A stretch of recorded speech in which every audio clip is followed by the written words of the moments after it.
నమస్తే జర్నలిస్ట్ మీ కేఎంఆర్. రాజకీయాల్లో అధికారం లేకపోతే ఆ రాజకీయ పార్టీలు లేకపోతే ఆ రాజకీయ నాయకులు ఒక క్షణం కూడా ఉండలేని పరిస్థితి. మరి ఉమ్మడి పశ్చిమ గోదావరి జిల్లా పరిషత్ చైర్మన్ గంటా పద్మశ్రీ ప్రసాద్ గారు వైఎస్ఆర్సీపీ నుండి టీడీపీలో జాయిన్ అయ్యారు. మరి ఇప్పుడు సంకట పరిస్థితి ఏర్పడింది జడ్పీ చైర్మన్కు. మెజారిటీ వైఎస్ఆర్సీపీ మెజారిటీ సభ్యులందరూ కూడా వైఎస్ఆర్సీపీలోనే కొనసాగడానికి నిర్ణయం తీసుకున్నారు. జిల్లా పరిషత్తులో ఏ బిల్లు పాస్ అవ్వాలన్నా వైసీపీ జెడ్పీటీసీలు గ్రీన్ సిగ్నల్ ఇస్తే తప్ప ఒక్క బిల్లు కూడా కదలటానికి ఆమోదం పొందడానికి అవకాశం ఉండదు. ఇప్పుడు జిల్లా పరిషత్ చైర్మన్ పరిస్థితి గందరగోళంగానే మారిందని చెప్పుకోవాలి. జెడ్పీటీసీలు అందరూ కూడా ఒక ఏకాభిప్రాయానికి వచ్చారు. మరి వైఎస్ జగన్మోహన్ రెడ్డి గారి దగ్గర జరిగిన సమావేశంలో జెడ్పీటీసీలు అందరూ కూడా ఒక నిర్ణయం తీసుకుని ఒకే మాట మీద ఒకే బాటలో ఉండడానికి కూడా ఏకాభిప్రాయానికి నిర్ణయం తీసుకున్నట్టు తెలుస్తుంది. ఇప్పుడు జిల్లా పరిషత్ చైర్మన్ పార్టీ విప్పు ధిక్కరించి పార్టీ మారారు కాబట్టి మరి పార్టీ పరంగా కూడా న్యాయపరంగా తాడేపల్లిలోని వైఎస్ఆర్సీపీ లీగల్ సెల్ రంగంలో దిగినట్టు తెలిసింది. పార్టీ విప్పు ధిక్కరించి టీడీపీలోకి వెళ్ళారు కాబట్టి మరి జిల్లా పరిషత్ చైర్మన్ పదవిపై అనర్హత వేటు వేయడానికి Tadepalli YSRCP legal cell senior న్యాయవాదులందరూ కూడా శరవేగంగా అడుగులు వేయబోతున్నట్టు తెలుస్తుంది.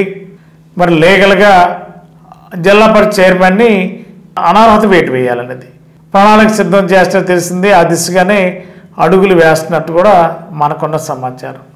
ఇప్పటికే వైఎస్ఆర్సీపీ జెడ్పీటీసీలు అందరూ కూడా జెడ్పీ సీఓని గెలిచారు, వినతిపత్రం ఇచ్చారు, నోటీస్ ఇచ్చారు.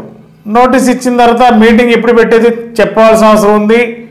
అధికారులు మరి ఎప్పుడు పెడతారు అని అంటే అధికార పార్టీకి సంబంధించిన అధికార యంత్రాంగం మరి టీడీపీలోకి వెళ్ళాడు కాబట్టి జెడ్పీ చైర్మన్ మరి ఆయనకి ఉపయోగకరంగా ఉంటారా లేదు అంటే చట్టం ఏం చెప్తుంది.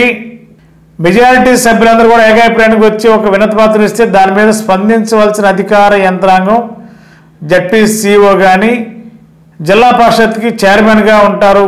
చైర్మన్ మీన్స్ అధికారాలు పూర్తిగా అధికారాలు జిల్లా పరిషత్ సీఓకి ఉన్నప్పటికీ కూడా దాని కార్యకలాపాలన్నీ కూడా జిల్లా కలెక్టర్ కనుసన్నల్లోనే జరుగుతాయి.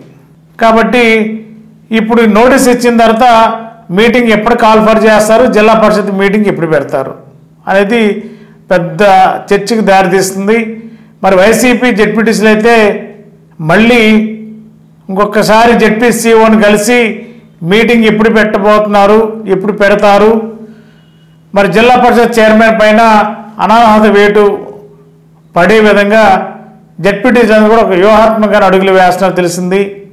జిల్లా పరిషత్ జనరల్ బాడీ మీటింగ్ జరిగితే కనీసం ఒక్క బిల్లు కూడా పాస్ అయ్యే అవకాశం ఉండదు. ఎందుకంటే మరి మెజారిటీ టీడీపీలోకి వెళ్ళే చైర్మన్కి మరి మెజారిటీ లేదు.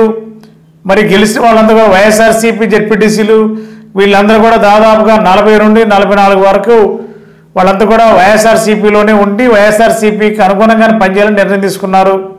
మరి ఏ బిల్లు పాస్ అవ్వాలన్నా వైఎస్ఆర్సీపీ జెడ్పీటీసీలు ఆమోదిస్తే తప్ప ఆమోదం లేకపోతే ఒక్క బిల్లు పాస్ కాదు. మరి ఈ పరిస్థితిలో జిల్లా పరిషత్ చైర్మన్కి ఒక విధమైన గడ్డు పరిస్థితి అని చెప్పాలి. మార్చి 2025 మార్చి వరకు జిల్లా పరిషత్తులో సింగిల్ పైసా బిల్లు పాస్ అవడానికి ఏమాత్రం అవకాశం లేదు. మరి ఉద్యోగస్తుల జీతాలకు సంబంధించిన బిల్లులు కామన్గా జరిగాయి కాబట్టి వాటికి పెద్ద అభ్యంతరం ఉండదు. కానీ గ్రామాల్లో కానీ ఆయా నియోజకవర్గాల పరిధిలో కానీ జరగాల్సిన పనులకు సంబంధించి బిల్లులు మంజూరు అవ్వాలంటే ఖచ్చితంగా జిల్లా పరిషత్లో జెడ్పీటీసీల ఆమోదం మేరకే బిల్లులు మంజూరు అవుతాయి తప్ప జెడ్పీటీసీలు అందరూ వ్యతిరేకిస్తే బిల్లులు మంజూరు కావు ఎట్టి పరిస్థితిలో. మరి ఈ క్రమంలో మరి జెడ్పీ చైర్మన్ పరిస్థితి ఏంటి అనేది పెద్ద చర్చ నడుస్తుంది. అధికార పార్టీలోకి వెళ్ళారు, అధికారాన్ని చెలాయిద్దామని అధికార పార్టీలు ఉంటే అన్ని రకాలుగా అధికారంతో పాటు ఆర్థికంగా కూడా బాగుంటుంది అనేది రాజకీయ నాయకులు సహజంగా ఆలోచిస్తారు. మరి చైర్మన్ హోదాలో జిల్లా పరిషత్లో అధికారం చలాయించడానికి అవకాశాలు అంతంత మాత్రం చెప్పాలా. తన సొంత నియోజకవర్గం దెందులూరు నియోజకవర్గంలో అడుగడుగున ఆటంకాలు, అడుగడుగున ప్రతికూల పరిస్థితులు. ఎక్కడ కూడా టీడీపీలోనే మరి అక్కడ స్థానికంగా ఉన్న టీడీపీ నాయకత్వం కానీ, దెందులూరు టీడీపీ ఎమ్మెల్యే కానీ, వారు అనుచర గణం నుండి కానీ ఎక్కడ కూడా జిల్లా పరిషత్ చైర్మన్ గంటా పద్మశ్రీ ప్రసాద్ గారికి అనుకూలంగా ఉండే ప్రసక్తి ఏమాత్రం లేదు. ప్రతికూల పరిస్థితులే కాకుండా అక్కడ టీడీపీ ఎమ్మెల్యేకి వ్యతిరేకంగా గతంలో వైఎస్ఆర్సీపీలో ఉన్నప్పుడు గంటా పద్మశ్రీ ప్రసాద్ గారు వ్యవహరించిన తీరుని ఇప్పటికీ కూడా దెందులూరు నియోజకవర్గంలో టీడీపీ నాయకులందరూ కూడా చాలా తీవ్రంగా వ్యతిరేకిస్తున్నారు. పార్టీలోకి వచ్చినప్పటికీ కూడా ఖచ్చితంగా ప్రతిఘటన తప్పదు, ప్రతికూల పరిస్థితులు తప్పదు, అడుగు ముందుకు వేయడానికి కూడా అవకాశం లేని పరిస్థితి ప్రస్తుతం జిల్లా పరిషత్ చైర్మన్కి దెందులూరు నియోజకవర్గంలో నెలకొని ఉంది. మరి ఈ పరిస్థితిలో మరి ఏం చేయాలని దిక్కు తోచని పరిస్థితిలో జెడ్పీ చైర్మన్ గంటా పద్మశ్రీ ప్రసాద్ గారు రాజకీయ భవిష్యత్తు ఏంటో ఎవరికి అర్థం కాని పరిస్థితి, ముఖ్యంగా వారికి అయోమయంలో ఉండే పరిస్థితి ఏర్పడింది. మరి ఈ పరిస్థితిని అధిగమించాలంటే ఎలా సాధ్యపడుతుంది, ఏ విధంగా చైర్మన్ పదవి కొనసాగాలి అంటే చైర్మన్గా ఉంటారు కానీ మరి ఆ చైర్మన్ పదవి అవిశ్వాస తీర్మానం పెడతానికి ఇంకా సంవత్సరం లోపు సమయం ఉంది.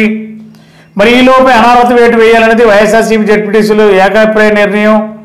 అదేవిధంగా వైఎస్ఆర్సీపీ పార్టీ అధినేత వైఎస్ జగన్మోహన్ రెడ్డి గారికి కూడా చాలా సీరియస్గా ఉన్నట్టు తెలుస్తుంది. ఉమ్మడి పశ్చిమ గోదావరి జిల్లా పరిషత్ చైర్మన్కి ఒక అవకాశం ఇస్తే పార్టీని వెన్నుపోటు పొడిచి పార్టీ విప్పుని ధిక్కరించి పార్టీ మారడం, రాష్ట్రంలో ఉన్న వైసీపీ జెడ్పీ చైర్మన్లు ఎవరు కూడా పార్టీ మారలేదు. ఒక్క ఉమ్మడి పశ్చిమ గోదావరి జిల్లా పరిషత్ చైర్మన్ మాత్రమే పార్టీ మారారు. కాబట్టి వీళ్ళ విషయంలో ఎక్కడ కూడా రాజీ పడటానికి వీల్లేదు. న్యాయపరంగా అన్ని రకాలుగా జిల్లా పరిషత్ చైర్మన్ పైన అనర్హత వేటు వేయడానికి అన్ని రకాలుగా చర్యలు తీసుకోవాలని సీనియర్ అడ్వకేట్స్ని ఆల్రెడీ రంగంలో దించినట్టు తెలిసింది. వాళ్ళు ఇప్పటికే పనులు ప్రారంభించినట్టు తెలిసింది. మరి జెడ్పీ చైర్మన్ ఏం ఆశించారో అది పార్టీ మారారు. మరి పార్టీ మారిన తర్వాత ఆశించిన విధంగా జరుగుతుందా? మరి ఆ పార్టీలోనే మరి తెలుగుదేశం పార్టీ నుండి తీవ్ర వ్యతిరేకత వ్యక్తం అవుతున్న ఆ నియోజకవర్గానికి సంబంధించి మరి ఇలాంటి పరిస్థితుల్లో జెడ్పీ చైర్మన్ రాజకీయ భవిష్యత్తు ఏంటి, చైర్మన్ పదవి ఏంటి, పదవి మీద ఎప్పుడు అనర్హత వేటు వస్తుంది న్యాయపరంగా? మరి సీనియర్ అడ్వకేట్స్ పోరాడుతున్నారు కాబట్టి ఖచ్చితంగా మరి అనర్హత వేటు సాధ్యపడుతుందా లేదా అనేది మరి భవిష్యత్తులో తేలనుంది. ఏదేమైనా జిల్లా పరిషత్ చైర్మన్కి రానున్న రాజకీయాల కంటే ప్రస్తుత రాజకీయమే ఇబ్బందులు కొందెచ్చే అవకాశం ఉంది. మరి ఒక అడుగు ముందుకు వేయడానికి అవకాశం లేదు. ఒక్క బిల్లు పాస్ చేయడానికి జిల్లా పరిషత్తులో అవకాశం లేదు. మరి ఏంటి రాజకీయ భవిష్యత్తు ఏంటి, ఈ పదవిలో కొనసాగడం వల్ల ప్రయోజనం ఏంటి అనే ప్రశ్న కూడా మరి గంటా పద్మశ్రీ ప్రసాద్ గారు కూడా వ్యక్తం అవుతున్నట్టు తెలుస్తుంది. మరి న్యాయపరంగా వెళ్తే ఖచ్చితంగా పార్టీ విప్పుని ధిక్కరిస్తే మరి పార్టీ ధిక్కారం కిందనే మరి ఆ పదవులు కోల్పోవడానికి అవకాశాలు గతంలో ఉన్నాయి కాబట్టి అవే కొనసాగే అవకాశం ఉందా? మరి ఏం జరుగుతుందనేది చూడాలి. జెడ్పీ చైర్మన్ రాజకీయ పరిస్థితి అయితే ప్రస్తుతం అయోమయంగా అర్థం కాని పరిస్థితిలో గందరగోళంగా అయితే ఉందని చెప్పవచ్చు. మన ఏలూరులో స్వీట్స్ సందడి, ఎన్నో స్వీట్ షాపులు వచ్చాయి. అందరి నోరూరించేలా రకరకాల స్వీట్స్ సరికొత్తగా నాణ్యత ప్రమాణాలతో అతి తక్కువ ధరలకి మనకి ఇష్టమైన స్వీట్లు సరికొత్త రుచులతో అందిస్తున్న మన రెడ్డి స్వీట్స్ అండ్ బేకరీ. సామాన్యుడికి స్వీట్స్ తినే అవకాశం మన రెడ్డి స్వీట్స్ లోనే. ఇక విజయవాడకు వెళ్లనవసరం లేదు. సారికి కావలసిన అరిసెలు, కజ్జికాయలు, గోరిమేటీలు, సున్నుండలు, బొబ్బట్లు, పూతరేకులు, చిలకలు, చలివిడి అతి తక్కువ రేట్లు మన రెడ్డి స్వీట్స్ లోనే లభించును. షుగర్ ఫ్రీ స్వీట్లు కూడా మన రెడ్డి స్వీట్స్ లోనే అందుబాటులో ఉన్నాయి.